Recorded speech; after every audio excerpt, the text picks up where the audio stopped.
Olha só, a internet reage super bem à notícia de que eu vou fazer provocações. Marcelo Taz Bujanra. Melhor notícia, Taz. Vai ser incrível. Não, vai ser incrível mesmo, vai ser bem legal. Muito carinho. Opa, esse daqui eu não tinha visto. O legado de Abujanra não merecia esse golpe. Sempre tem um hater, né? Boquinha na TV pública, né, Marcelo Taz? Sacrilégio, deixa o Abu em paz. Isso é hater. Eu tô acostumado, isso não me abala. Eles nem sabem da relação que eu tive com o mestre Abu.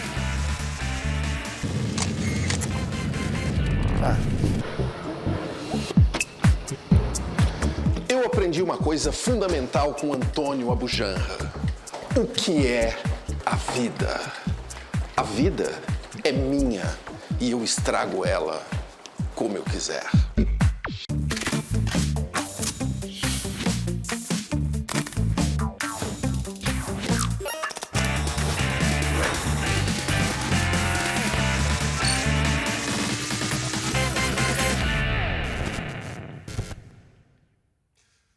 O ponto mais importante na vida humana é o ponto de interrogação.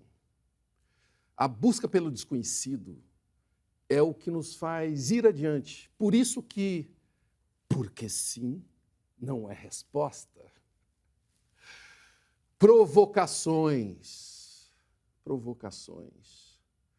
Programa de TV parido no início do milênio pelos mestres Antônio Abujanra e Gregório Bazic. Provocações, entra agora Vivinho da Silva no seu 16º ano. Quantos programas de TV se atreveram a esta marca? Poucos, raros. Ai de mim! Ai de mim, Abujanra!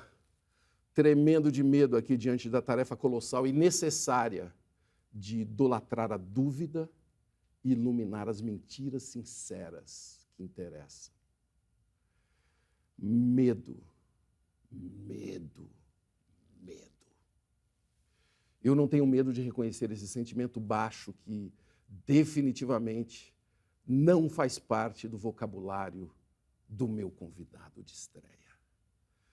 Um cabra macho, cearense, nascido no interior de São Paulo, advogado, professor, ex-prefeito, ex-governador, ex-ministro, candidato a presidente 3 vezes e já se preparando para a 4ª vez.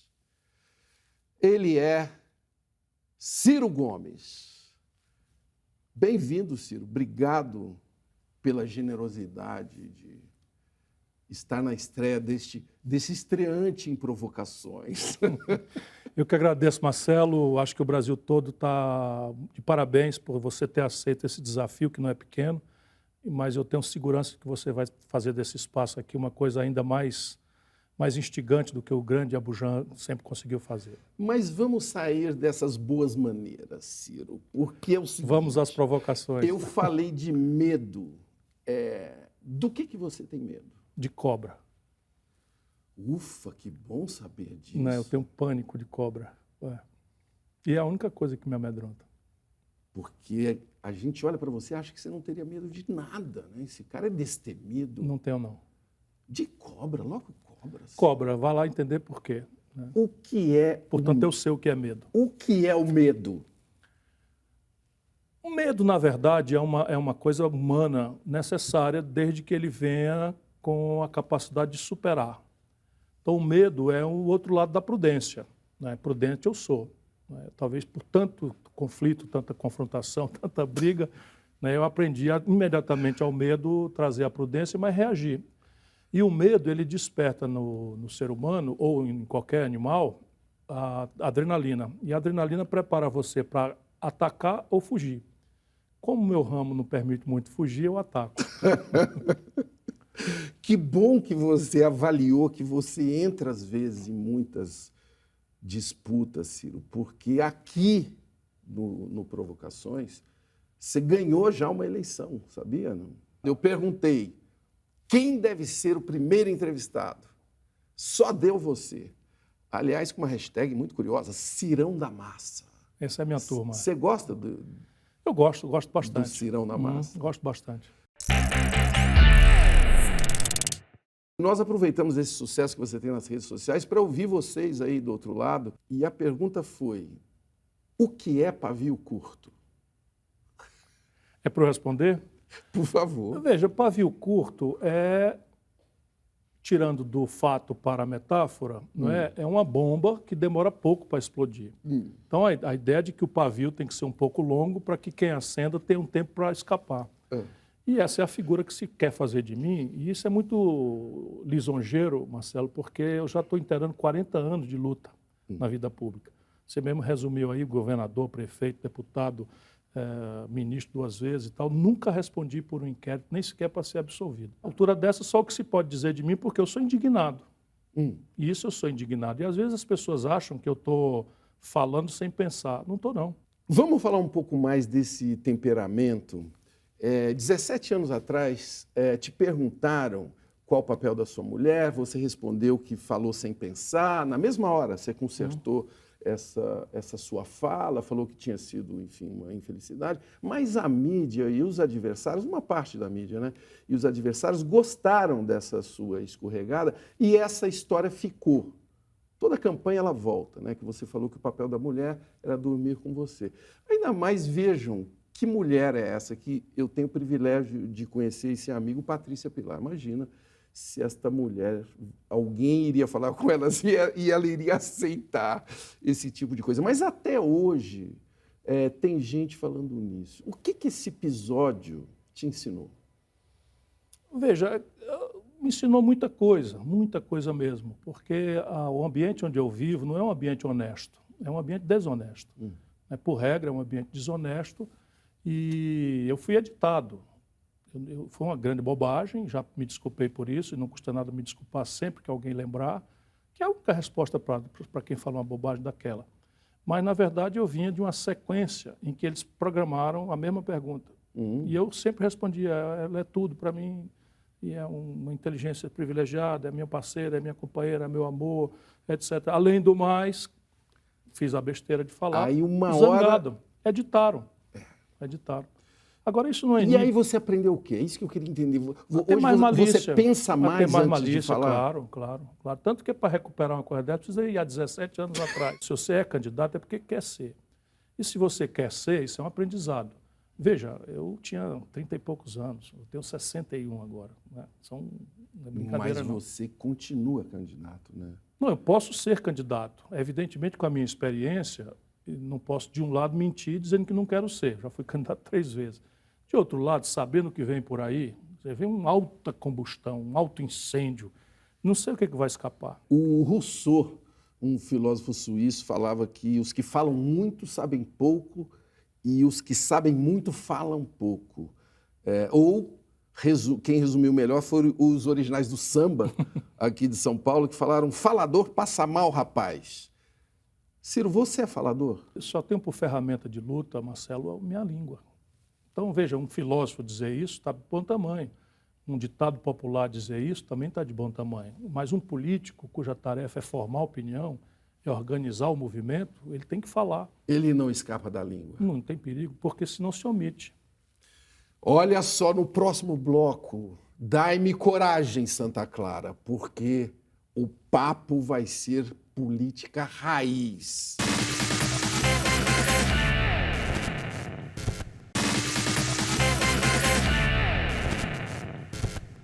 Provocações, verdades cabeludas, sem Photoshop. Ciro Gomes está aqui, você participa com a hashtag Provoca. Tenho que te ouvir sobre o que aconteceu em 2018. Né? O que aconteceu naquela campanha, assim, além daquele sensacional Cabo Daciolo? O grande movimento que havia dominante, ainda é verdadeiro hoje, é o antipetismo. Parte justa, pela esculhambação, corrupção, mentira, etc., etc., e parte injusta, porque também tem aí uma parte que é exagerada. Mas, enfim, esse grande movimento significava o que é que o povo brasileiro estava procurando. Quem era o mais tosco, o mais simples, o mais fácil de ser entendido como intérprete do antipetismo, decolava. Era o Bolsonaro. Né? É evidente que nenhum de nós políticos achava que o Bolsonaro se aguentava, porque ele é muito vazio. Olha, vocês vão ver. Você não botava fé que ele ia Ninguém chegar? botava, ninguém botava. E acho mesmo que ele foi para diante por conta da facada. Porque a facada acabou dando a ele uma razão verossímil para ele não ir para o debate onde ele seria esmagado. Agora, tem gente que acha que não foi nada disso, Ciro. Tem gente que acha que o Bolsonaro se elegeu por sua causa. Por minha causa. Eu quero saber o seguinte, em algum momento, mesmo que seja assim, por um segundo, lá em Paris, você já se sentiu culpado pela eleição? Nem remotamente. É só você olhar as pesquisas. Você pode achar, se você é um fanático petista, é a mesma coisa do bolsomínio. Então, o Bolsonaro pode andar pelado na rua, ele vai relativizar isso e vai explicar, vai achar uma explicação grandiloquente. Assim virou fanático do PT. Só que eu já engoli merda em nome deles demais. Muita? Mas muita. Qual? Vamos lá, Dilma número 1, Dilma número 2. Eu, se ninguém sabia, eu sabia que a Dilma tinha experiência de nada. E quando eles nomearam o Michel Temer, eu denunciei, é só procurar no Google de novo. Eu denunciei, porque o Michel Temer sempre foi um chefe de quadrilha, rouba há mais de 30 anos. Ciro, você é um provocador. Você está chamando a Dilma de merda. 1 e 2. Não, peraí. A Dilma é uma senhora respeitabilíssima. Estou falando que o governo dela foi um desastre transcendental e o PT apaga. Não, para deixar muito claro. Eu me lembrei agora nessa nossa conversa, o seu irmão, o Cid, ele gerou uma frase que, se não entrou pela história, pelo menos entrou para os trending topics da internet, que é Lula tá preso, babaca. Né? Uma frase que... Reagindo, veja bem como é pirado o petista descalibrado. O Cid, contra a minha opinião, resolveu fazer campanha para o Haddad no segundo turno. E, ao fazê-lo, foi para uma reunião da petezada. E aí começaram a insultar o rapaz, o Cid lá aderindo, querendo ajudar, foram lá, o senador mais votado do Brasil. Aí querendo apoiar. Querendo apoiar. Aí eles foram lá e tal, não sei o quê. E aí ele avisou que o Lula estava preso e chamou o cara de babaca. Agora, eu preciso saber de você. O seu irmão diz, Lula está preso, babaca. Na sua cabeça, o Lula deveria estar preso? A sentença que o condenou é frágil. Evidentemente que ela já não é mais uma sentença, mas um acórdão da segunda instância, e agora o STJ, pelo menos, dá uma pista, terceira instância, de que protocolarmente ele está condenado. E esse é o problema, Marcelo, que a petezada não percebe, a petezada amalucada que eu estou dizendo. Sim. Porque eles não percebem a incongruência. Se eu, Ciro Gomes, sou acusado falsamente, não é, de uma coisa, e ameaçado de prisão arbitrária por uma razão política, o que me cabe fazer, nós somos sul-americanos, é ir a uma embaixada, pedir asilo e denunciar. Seria a melhor saída para o Lula? Se ele se acha um preso político, evidentemente é a única. Você sugeriu isso? Sugeri, sim. E a embaixada era do Paraguai? Não necessariamente. 1000 embaixadas dariam refúgio a ele. Qual? A França. A França tem uma tradição de asilo político, para não ficar na Venezuela, e em tem Cuba. melhores queijos e vinhos, né? Seria muito melhor. Eu estou gostando tanto de ter você com essa tranquilidade de analista político. Eu vou querer saber um pouco mais sobre... A entrevista do Lula já foi há muito tempo, mas ela não sai da minha cabeça. Mesmo com os colegas super competentes que o entrevistaram, o Lula continua fazendo stand-up. Né? Ele é um monólogo a entrevista. Claro. E não reconhece nada. Não, pede autocrítica da elite. E a autocrítica é a palavra-chave da minha pergunta para você. Qual é a dificuldade de um político para ter autocrítica? Esse déficit. Veja, você acabou de lembrar uma grande bobagem que eu falei e eu disse que pedi desculpa e peço de novo. Eu não tenho dificuldade nenhuma. Até porque, como a gente está super exposto, falando, cometer erros é uma probabilidade. Mas vamos falar do Lula. Vamos falar do Lula. Qual foi seu sentimento vendo ele falando? Eu fiquei deprimido. Deprimido porque eu leio diferente da média das pessoas. Eu conheço o Lula. O Lula é um encantador de serpente, o Lula é um enganador, profissional. Né? Não tem um companheiro que ele não tenha sido desleal ao longo da vida inteira. Ele cultiva isso, espalha a cisânia para ser o único. Então, nem o Haddad? Não, o próprio do Haddad é humilhado. Ele obrigava o Haddad a ir toda segunda-feira lá. Espera um pouquinho. O país não está precisando de um estafeta, está precisando de um líder. Você acha? Toda segunda-feira, no primeiro turno, lá ia o Haddad no Lula. Aí chega o segundo turno, não vai mais. Das duas, uma, ou estava errado ou está certo. No PT, como eles são inteligentes, não são burros, todo mundo sabe que o Lula, sob o ponto de vista eleitoral, é carta fora do baralho. Todo mundo sabe. Agora, como manejar esse defunto eleitoral é muito delicado para todos eles. Você falou uma coisa muito forte aí, que o Lula é um defunto Eleitoral. Por quê? Porque o Lula fez uma lei que hoje ele se insurge contra, a petezada se insurge contra, e é um negócio de louco de novo. O Lula estabeleceu a tal lei da ficha limpa, que determina que num país onde há 4 graus de jurisdição, ao 2º grau de condenação, você perde os direitos políticos. É a lei da ficha limpa. Na época eu adverti, o Zé Eduardo Cardoso, que é um jurista, sabia que isto era uma aberração. Então o Lula está absolutamente inelegível até fazer 90 anos. Ô Ciro, aquela entrevista do Lula gerou um comentário do Bolsonaro que o governo do Lula era um bando de cachaceiro. A avaliação do Lula, do Bolsonaro, é que o governo Bolsonaro é um bando de louco. Com quem você concorda? Com os dois. Com os dois? Não concordo não. A tentação é de fazer a piada, mas não concordo não. Veja, é boa a frase do Churchill, que uma vez foi chamado de louco, e também era pavio curto, também era... E o Churchill disse, foi chamado de louco, e o camarada... Não, chamou um sujeito de louco e o camarada chamou ele de bêbado. Ele disse, mas amanhã eu estou sóbrio. Então é o caso do Lula. O Lula pode dizer isso para o Bolsonaro, que amanhã pode estar sóbrio e ele, Bolsonaro, continua liderando um bando de idiota. É isso mesmo que é o governo? Veja, tirante o núcleo militar, não é que, para minha grave decepção, virou entreguista, violentando a tradição nacionalista das Forças Armadas brasileiras, mas é um contraponto de onde nós não tomamos ainda nenhuma aberração. O resto é um bando de lunáticos, sem nenhuma dúvida, a partir do Bolsonaro. Você fala agora do governo do Bolsonaro e elogiou a ala militar. Você acha que ela não está suficientemente nacionalista, é isso? Não, pelo contrário. É vexaminoso o que eles estão fazendo. Entregaram a Embraer para a Boeing. Isso é um crime que no futuro deve ser apurado. Se algum dia tiver chance de governar o Brasil, os canalhas que patrocinaram isso irão responder perante a lei.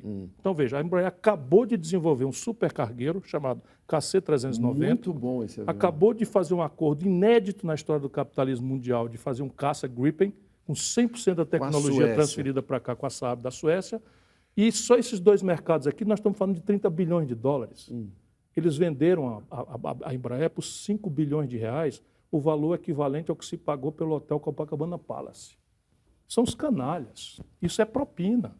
Só se explica uma canalice dessa com propina. Este programa vai gerar muito barulho para Ciro Gomes, mas é você que está falando. Sou eu que estou falando. Ô Ciro, em setembro de 95, perguntaram no Roda Viva se você pensava em mudar de partido. Sua resposta literal é a seguinte: não, eu sou do PSDB com cada vez mais entusiasmo. Num trecho dessa mesma entrevista, você diz o seguinte: eu vim aqui com ordem de mamãe para não falar mal do Serra. Ô Ciro, você sempre foi um filho desobediente?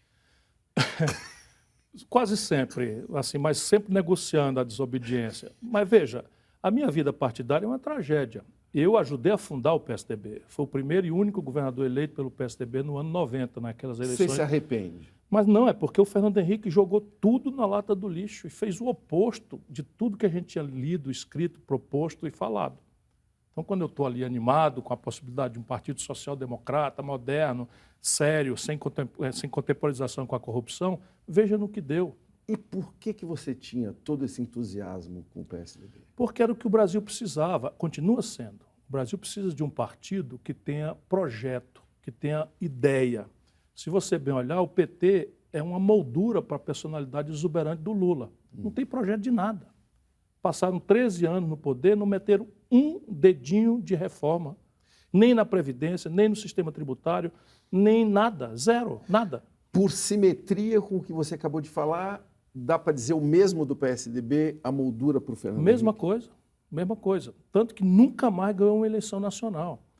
Por mais que eles malversem as leituras de imprensa, o fato cruel é que nunca mais, depois da colapso do governo Fernando Henrique, entre o primeiro e o segundo mandato, nunca mais o PSDB ganhou uma eleição nacional.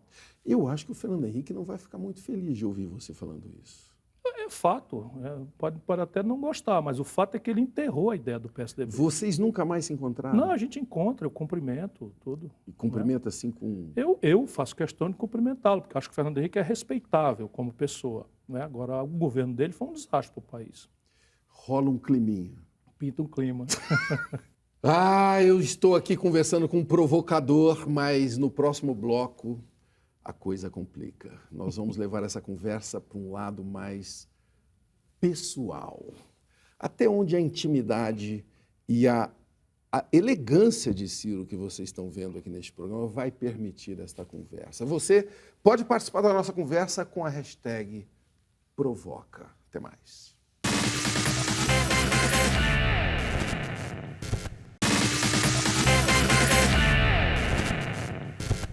Tem muito homem que tem inveja de você.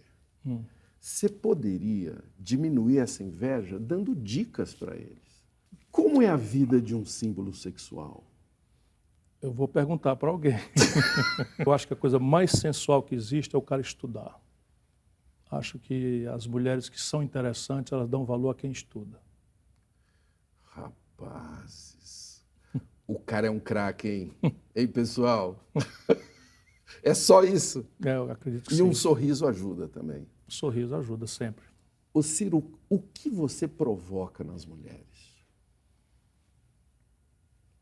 Veja, eu acho que essa coisa de estudar, não é, de ser firme, de dar exemplo do que fala ao invés de só falar, eu acho que isso não é só mulheres, eu acho que isso talvez seja a coisa mais... Nos homens também? Sim.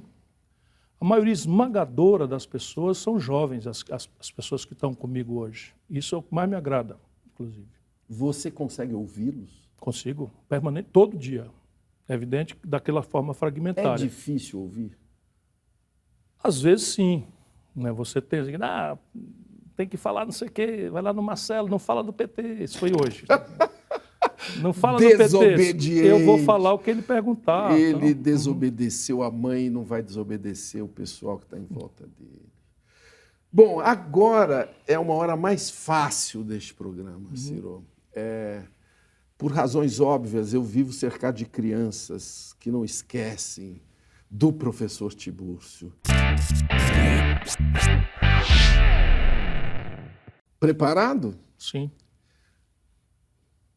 Tio Ciro, Donald Trump, Churchill, Rei Momo. Por que os poderosos engordam? É uma vida muito irregular. Né? Uma vida muito irregular. Eu, por exemplo, parei de fumar, engordei 16 quilos, assim, de uma vez. 16 quilos de uma vez. E não consigo, baixo 1 quilo, volta 1,5 quilo. Então, mas é assim, bebida, que acaba tendo uma recorrência também. No caso do Churchill, era bastante pesada. Gin, né? Ele tomava gin e tomava conhaque. Coisas Ele leves. tomava conhaque no café da manhã. E você? Não, eu tomo uísque pouco, cortando com Coca-Cola 0, só pelo efeito. Do dia seguinte, não me dá dor de cabeça. Mas não sou muito chegado, não. Valesca Popozuda, uma artista popular brasileira, diz o seguinte: desejo às inimigas vida longa, para que elas vejam cada dia mais a nossa vitória. O que você deseja aos seus inimigos, Ciro Gomes? Você sabe que eu não tenho? Ultimamente, assim, ficou um pouco diferente. Talvez eu tenha o primeiro político com quem eu não cumprimento e tal. É o Eunício Oliveira, lá do Ceará. Me meteu 60 processos, todos por dano moral e tal. Por quê? Porque eu denunciei que o Lula deu para ele R$1 bilhão sem licitação na Petrobras. Isso é rigorosamente verdade. Né? E aí, tudo que eu falo, ele mete uma coisa para tentar manipular a justiça e tal. Mas, tirante ele, sim, nunca aconteceu de eu não estender a mão para um adversário, por exemplo. Não tenho inimigo. Você tem medo de morrer sem ter sido presidente? Não, de jeito nenhum. Meu único dó, eventualmente, de morrer mais cedo é não ver o Gael crescer. Só. Que pergunta você não aguenta mais responder? Como foi isso que você falou, esse negócio da Patrícia Pilar, não sei o que. E Hoje, até que aguentei bem, né? que bom, né? Então, uma pergunta bem fácil agora para terminar. Ô Ciro Gomes, o que é a vida? A vida é um privilégio. A vida é um privilégio que deve ser usufruído com muito cuidado, com muita compaixão, com muito zelo, porque é uma chama que com um vento forte apaga. Mas, Ciro, o que é a vida? A vida, diga lá o que é, meu irmão. Não me ocorre uma definição de vida senão essa, né? É uma chama que deve ser vivida com toda a intensidade possível, porque apaga. Antes que ela se apague, vamos fazer a coisa mais frequente que acontece aqui no Brasil. Uma selfie. Uma selfie.